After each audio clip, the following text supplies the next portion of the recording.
How are you doing?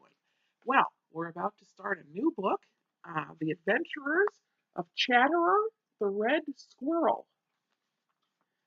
And he has a lot of exciting adventures. I've already read the book so that I know what's coming up. Uh, let's see. We'll start on chapter 1. Pardon me. It's allergy season here. Well, for me, it's always allergy season. All right. Chapter 1. This sounds exciting. Chatterer the Red Squirrel runs for his life. Chatterer the Red Squirrel had been scolding because there was no excitement. He had even tried to make some excitement by waking Bobby Coon and making him so angry that Bobby had threatened to eat him alive. It had been great fun to dance around and call Bobby names and make fun of him. Oh, yes, it had been great fun. You see, he knew all the time that Bobby couldn't catch him if he should try. But now, things were different. Chatterer had all the excitement that he wanted. Indeed, he had more than he wanted. The truth is, Chatterer was running for his life and he knew it. It is a terrible thing, a very terrible thing to have to run for one's life. Peter Rabbit knows all about it. He has run for his life often. Sometimes it has been Reddy Fox behind him. Sometimes Bowser the Hound. And once or twice, Old Man Coyote. Peter has known that on his long legs his life has depended, and more than once a terrible fear has filled his heart. But Peter has also known that if he could reach the old stone wall or the dear old briar patch first, he would be safe, and he has always reached it. So when he has been running with that terrible fear in his heart, there has always been hope there too. But Chatterer the Red Squirrel was running without hope. Yes, sir, there was nothing but fear, terrible fear in his heart, for he knew not where to go.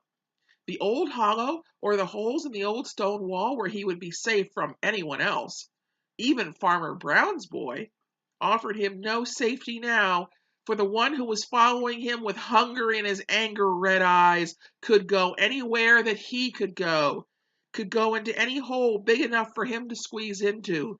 You see, it was Shadow the Weasel from whom Chatterer was running, and Shadow is so slim that he can slip in and out of places that even Chatterer cannot get through.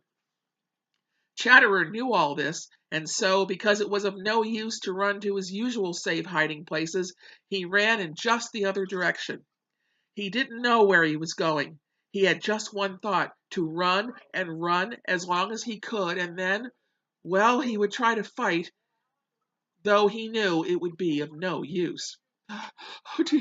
Oh dear, he sobbed as he ran out on a branch of a tree and leaped across to the next tree. I wish I had minded my own business. I wish I had kept my tongue still. Shadow the Weasel wouldn't have known where I was if he hadn't heard my voice. Oh dear me. What can I do? What can I do now? Now, in his great fright, Chatterer had run and jumped so hard that he was beginning to grow very tired. Presently he found that he must make a very long jump to reach the next tree. He had often made as long a jump as this and thought nothing of it, but now he was so tired that the distance looked twice as great as it really was. He didn't dare stop to run down the tree and scamper across. So he took a long breath, ran swiftly along the branch, and leaped. His hands just touched the tip of the nearest branch on the other tree. He tried his very best to hold on, but he couldn't. Then down, down, down he fell. He spread himself out as flat as he could, and that saved him a little, but still it was a dreadful fall, and when he landed, it seemed for just a minute as if all the breath was gone from his body. But it wasn't quite, and in another minute he was scrambling up the tree. Chapter 2. Chatterer's Last Chance. Chatterer, still running for his life and without the least hope, suddenly saw a last chance to escape from Shadow the Weasel. That is, he saw something that might offer him a chance. He couldn't be sure until he had tried, and even then he might escape from one danger, only to run right into another equally great.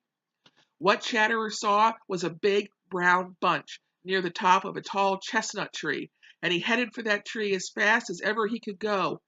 What was that big brown bunch? Why, it was Redtail the hawk, who was dozing there with his head drawn down between his shoulders, dreaming. Now, old Redtail is one of Chatterer's deadliest enemies. He is quite as fond of Red Squirrel as is Shadow the Weasel, though he doesn't often try to catch one because there are other things to eat much easier to get. Chatterer had had more than one narrow escape from old Redtail and was very much afraid of him, yet here he was running up the very tree in which Redtail was sitting. You see, a very daring idea had come into his head. He had seen at once that Redtail was dozing and hadn't seen him at all. He knew that Redtail would just as soon have Shadow the Weasel for dinner as himself, and a very daring plan had popped into his head. I may as well be caught by Redtail as Shadow, he thought as he ran up the tree. But if my plan works out all right, I won't be caught by either.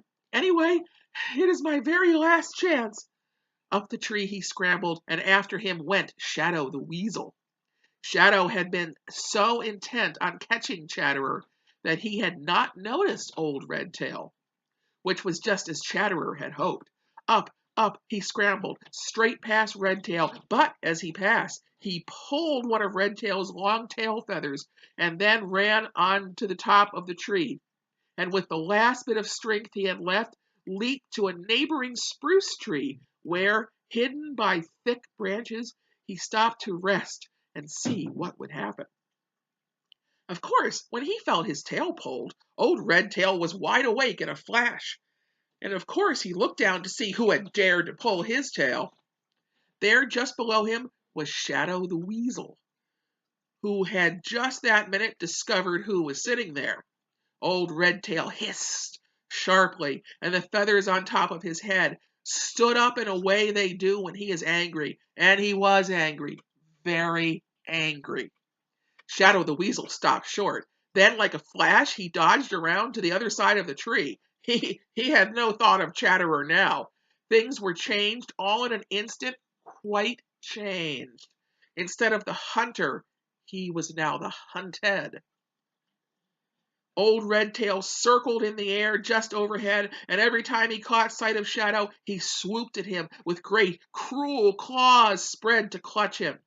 Shadow dodged around the trunk of the tree. He was more angry than frightened, for his sharp eyes had spied a little hollow in a branch of the chestnut tree, and he knew that once inside that he would have nothing to fear. But he was angry clear through to think that he should be cheated out of that dinner he had been so sure of only a few minutes before. So he screeched angrily at old Redtail, and then, watching his chance, scampered out to the hollow and whisked inside just in the nick of time. Chatterer, watching from the spruce tree, gave a great sigh of relief. He saw Redtail the hawk post himself on the top of a tall tree where he could keep watch of that hollow in which Shadow had disappeared, and he knew that it would be a long time before Shadow would dare poke his nose outside. Then, as soon as he was rested, Chatterer stole softly, oh, so softly, away through the treetops until he was sure that Redtail could not see him. Then he hurried. He wanted to get just as far away from Shadow the Weasel as he could. Chapter 3. Chatterer tells Sammy Jay about Shadow the Weasel. Chatterer hurried through the Green Forest. He didn't know just where he was going. He had but one thought, and that was to get as far away from Shadow the Weasel as he could. It made him have cold shivers all over every time he thought of Shadow. "Seems to me you are in a great hurry," said a voice from a pine tree he was passing. Chatterer knew that voice without looking to see who was speaking. Everybody in the Green Forest knows that voice. It was the voice of Sammy Jay. "It looks to me as if you're running away from someone," jeered Sammy. Chatterer wanted to stop and pick a quarrel with Sammy, as he usually did when they met. but the fear of Shadow the Weasel was still upon him. I am, he said in a very low voice. Sammy looked as if he thought he hadn't heard right. Never before had he known Chatterer to admit that he was afraid, for you know, Chatterer is a great boaster. It must be something very serious to frighten Chatterer like that. What's that? Sammy asked sharply. I always knew you to be a coward, but this is the first time I've ever known you to admit it. Who are you running from? Shadow the Weasel, replied Chatterer, still in a very low voice, as if he were afraid of being overheard. Shadow the Weasel is back in the Green Forest, and I have just had such a narrow escape. Oh, cried Sammy. This is important. I thought Shadow was up in the Great Pasture. If he has come back to the Green Forest, folks ought to know. Where is he now? Chatterer stopped and told Sammy all about his narrow escape and how he had left Shadow the Weasel in a hollow of a chestnut tree with Redtail the Hawk watching for him to come out. Sammy's eyes sparkled when Chatterer told him how he had pulled the tail of old Redtail. And he doesn't know now who did it. He thinks it was Shadow, concluded Chatterer with a weak little grin. Ho, ho, ho, ha, ha, ha, ha, laughed Sammy Jay. I wish I had been there to see it. Then he suddenly grew grave. Other folks ought to know that Shadow is back in the Green Forest, said he, so that they might be on their guard. Then if they get caught, it's their own fault. I think I'll go spread the news.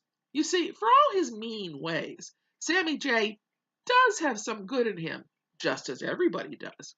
And he dearly loves to tell important news.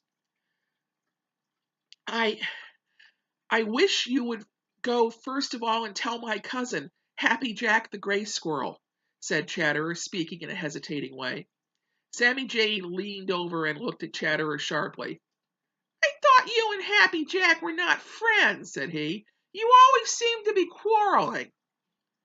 Chatterer looked a little confused, but he is very quick with his tongue, is Chatterer. Well, that's just it, he replied quickly.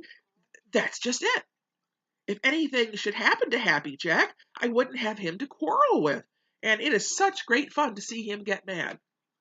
Now, of course, the real reason why Chatterer wanted Happy Jack warned was because down inside he was ashamed of a dreadful thought that had come to him of leading Shadow the Weasel to Happy Jack's house so that he himself might escape.